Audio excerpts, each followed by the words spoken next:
f1.2, f2.8, f8, f22, f26. What do all these numbers mean? What is up, guys? Andrew Murphy here, and today we are going to continue on our three-part series of the exposure triangle, where we're going to teach you exactly how to understand ISO, aperture, and shutter speed, and basically use them practically in the real world and understand exactly how you can get perfect exposure every single time.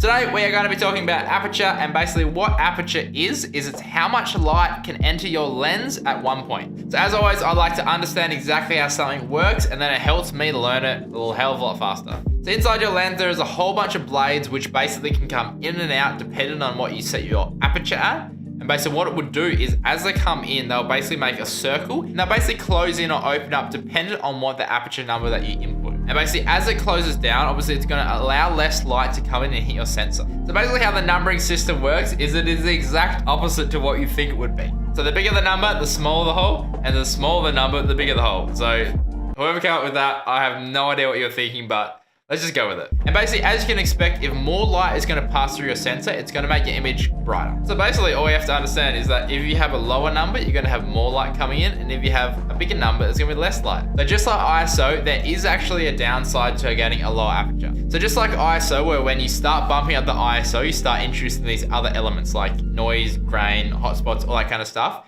With aperture, it is the same. So when you start lowering your aperture down, so say you go from f8, all the way down to f1.4, okay?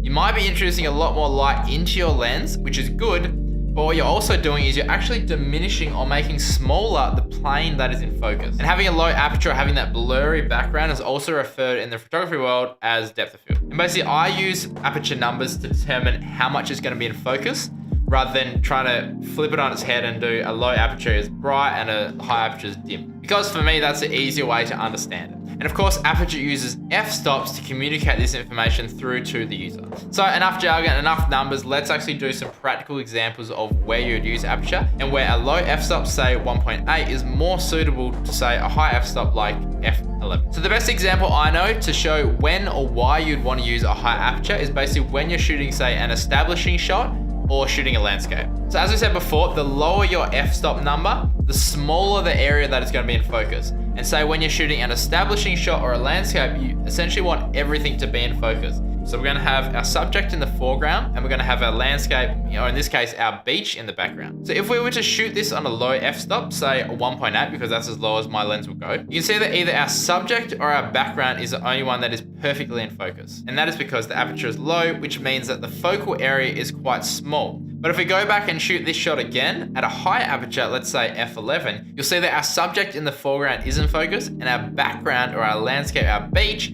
is also in focus as well. And this is because we've chosen a higher aperture, so a bigger number, which basically means that our area in focus is increased. So we're going to remember the smaller the number, the smaller the area that is going to be in focus, and the bigger the number, the bigger the area that is going to be in focus. On the flip side of this, where would you want to use a low aperture? And I've got two examples to explain this. The first example is where you want to isolate your subject from the background. So by choosing a small aperture, say f1.8, you're going to make the area that is in focus smaller, which means that you can actually isolate your subject from a busy background or a noisy background. This is also commonly used in feature films because it gives that big budget look or that cinematic look. And the reason for this is basically because lower end cameras will not be able to do this, and it adds more production value to your film. The other example I want to show you is if you are shooting in a low light or a nighttime environment. So like we said before, the smaller the f-stop number, the more light that's going to pass through the lens, which means that in a nighttime situation where there isn't much light available, you want to try to let as much light through the lens as possible. And so going back to the exposure triangle and understanding that if we keep ISO and shutter speed the same, and we only increase our aperture, it means that our exposure is going to increase. And in nighttime situations or low light environments, this is exactly what we're going to have to do.